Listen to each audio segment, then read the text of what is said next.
Bom dia, boa tarde, boa noite. Não sei em qual horário você está ouvindo esse podcast maravilhoso.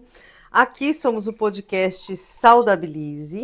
Essa leitura é uma leitura de um livro escrita por um médico. Essa leitura está disponível tanto no Spotify quanto no YouTube, no canal Drica na Cozinha e no canal Saudabilize do Spotify. Não sei aonde você está ouvindo, me conta nos comentários aonde você está, que eu gosto de saber.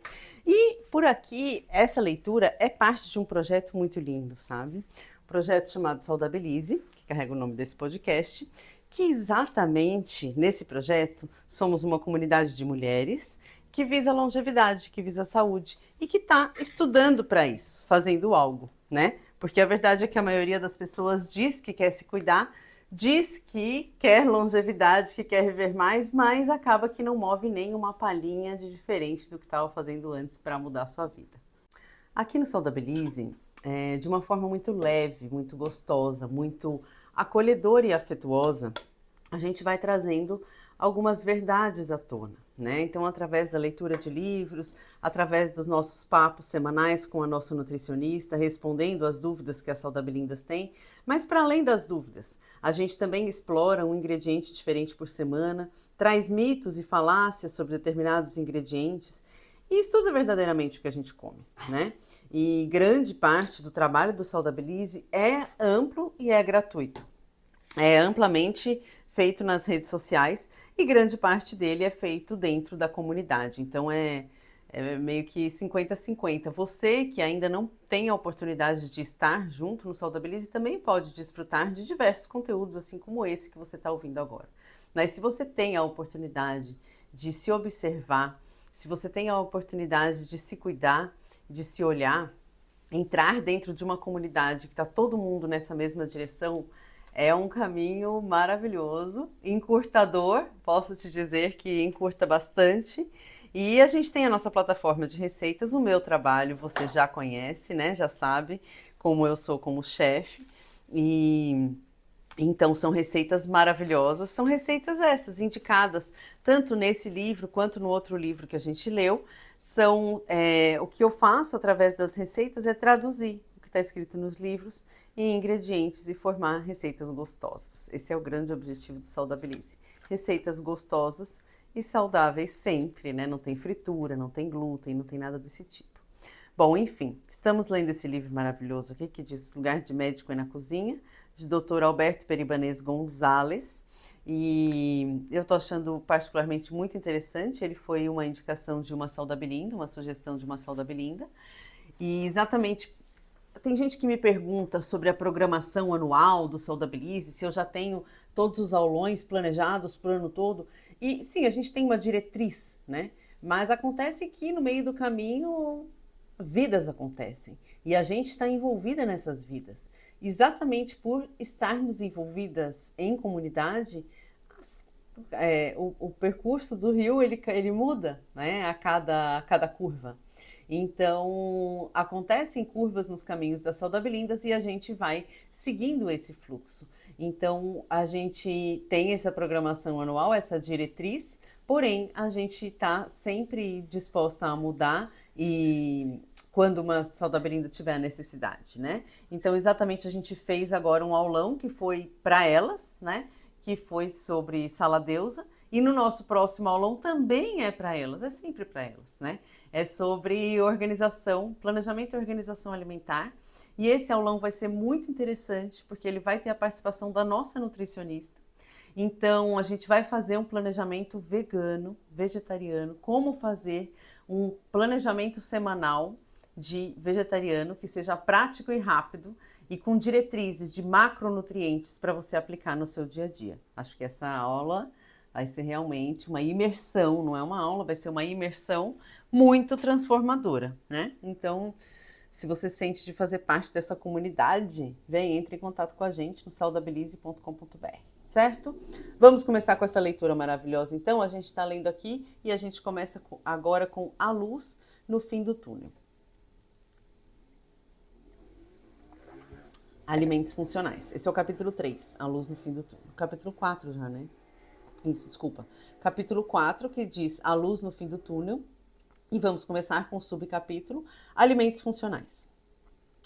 Alimentos funcionais, desafios para o novo milênio, entre aspas. Foi o tema do 5º Simpósio de Nutrição de Karlsruhe, na Alemanha, que aconteceu em outubro de 2000.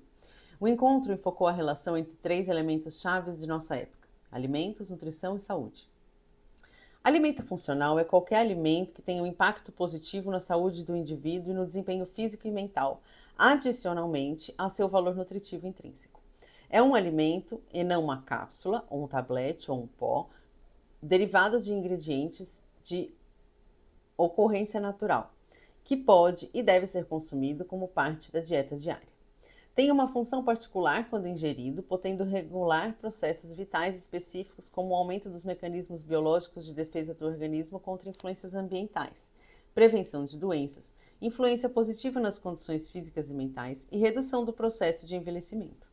Atualmente estão disponíveis a probiótica, a prebiótica, a simbiótica, os fitoquímicos antioxidantes, os lipídios estruturados e ácidos graxos poliinsaturados, os peptídeos bioativos, as fibras da dieta, os elementos minerais e oligoelementos, com comprovados efeitos sobre a saúde. Nutracêutica. O termo nutracêutica foi cunhado em 1989 pela Fundação de Inovações em Medicina, fundação educacional estabelecida em Nova York, Estados Unidos, para o encorajamento de descobertas na medicina. Era necessário que essa área de rápido crescimento no conhecimento médico tivesse um nome próprio. Um nutracêutico pode ser definido como qualquer substância que possa ser considerada um alimento, ou parte de um alimento, que promova benefícios médicos para a preservação e o tratamento de doenças. Os nutracêuticos variam de nutrientes isolados, suplementos dietéticos e dietas, alimentos desenhados por engenharia genética, produtos herbais e produtos processados, como cereais, sopas e bebidas. Alguns nutracêuticos: fibras dietéticas, ácidos graxos poliinsaturados, proteínas, peptídeos, aminoácidos, cetoácidos, minerais, vitaminas antioxidativas, outros antioxidantes, glucationa, selênio, etc. O presente estado de conhecimento sobre a nutracêutica representa, sem dúvida, um grande desafio para nutricionistas e médicos.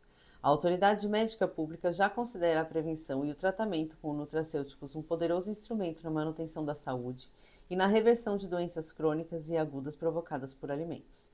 Os nutracêuticos são determinantes da boa saúde, da longevidade e da qualidade de vida. Probiótica e prebiótica. Em 1907, Metcalfe publicou o artigo The Prolongation of Life, Prolongamento da Vida, no qual estudou os efeitos de dietas dos povos caucasianos na longevidade, especificamente os kefires e iogurtes. A profundidade de seus achados levou-o a receber o Prêmio Nobel de Medicina. Mesmo que nos primórdios da probiótica houvesse alguns desvios conceituais, já despontava o fato de que a substituição de micróbios intestinais por bactérias do iogurte tinham efeitos benéficos sobre a saúde. Em 1954, Vergil foi o primeiro a usar o termo probiótica em seu manuscrito Anti- und Probiotika. Comparou os efeitos deletérios dos antibióticos e de outras substâncias microbianas sobre a população microbiana intestinal. Os fatores probióticos seriam aqueles favoráveis à microbiota intestinal. Em 1965, Lilly e Stilwell referiram-se à microbiótica como micro-organismos que promovem o crescimento de outros micro-organismos. Na atualidade, existe o consenso de que probiótico refere-se a uma preparação de micro-organismos viáveis que promovem ou dão suporte ao balanço benéfico da população microbiana originária do trato gastrointestinal. Esses micro-organismos podem não ser necessariamente habitantes constantes do trato intestinal, mas apresentam efeitos expressivos na saúde dos animais e do homem.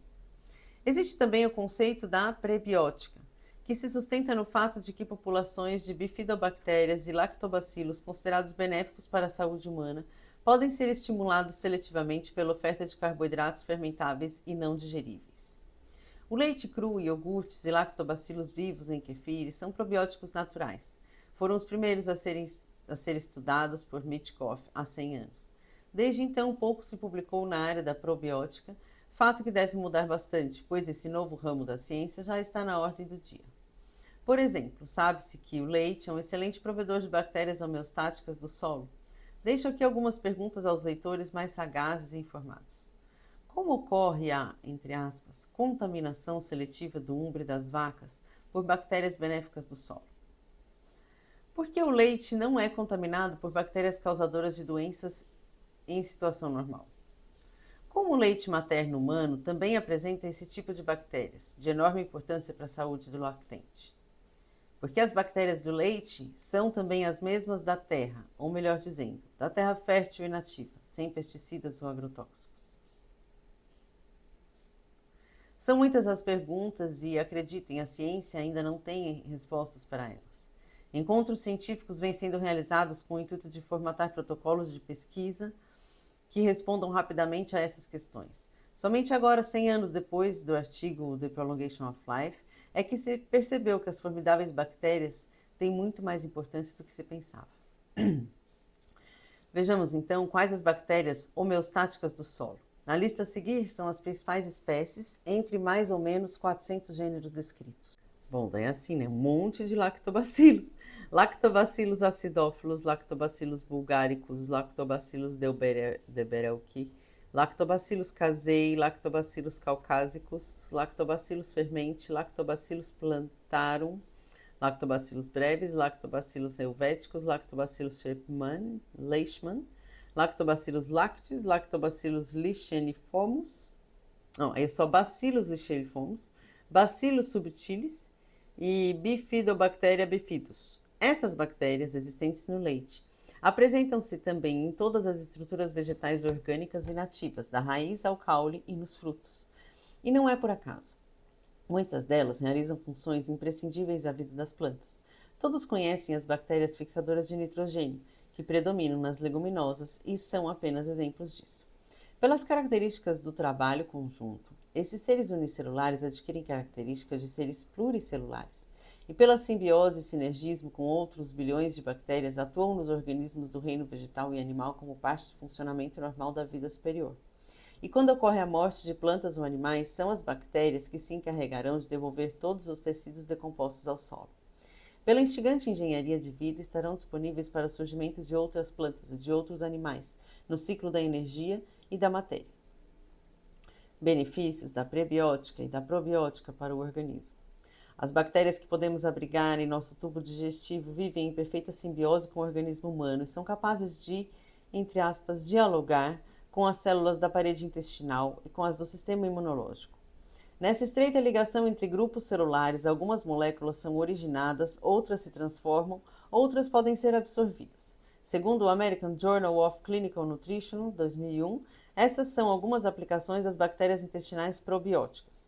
Benefícios nutricionais, produção de vitaminas, disponibilidade de minerais e micronutrientes, produção de enzimas digestivas importantes, a beta-galactosidase, efeitos de barreira e restauração do epitélio, diarreia infecciosa, diarreia associada a antibióticos, diarreia por irradiação, redução dos níveis de colesterol, estímulo do sistema imunológico e prevenção do câncer intestinal, melhora da motilidade intestinal e alívio da constipação, resistência à colonização bacteriana e à aderência, manutenção da integridade das mucosas intestinal, respiratória e etc.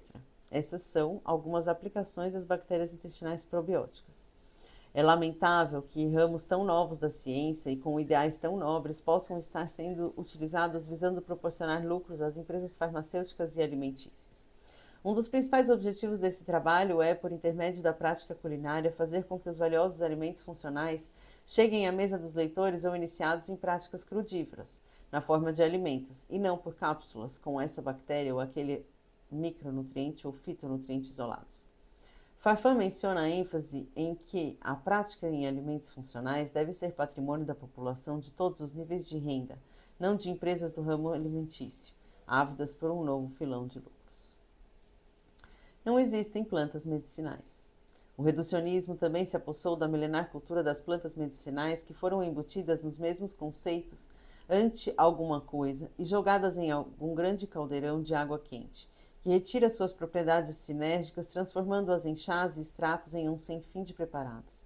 Depois disso, são apresentados ao público de forma semelhante à que faz a alopatia. Sinceramente, às vezes, algumas lojas de produtos naturais em nada ficam a dever a uma farmácia alopática.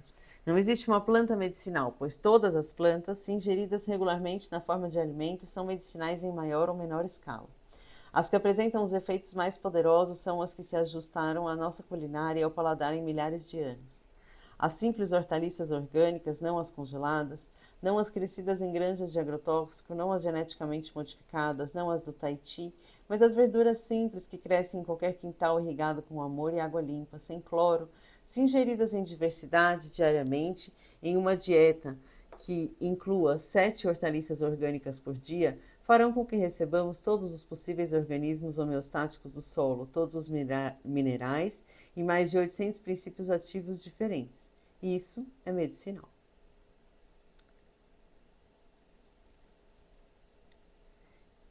Bom, eu vou parar por aqui, porque aqui tem mais umas listas de coisas agora, de que acho que vai ser maçante a gente ler no final dessa leitura. Então a gente para por aqui hoje, que deram uns 15 minutinhos, e a gente retoma amanhã com essa continuação aqui sobre não existem plantas medicinais. Beijo, até amanhã.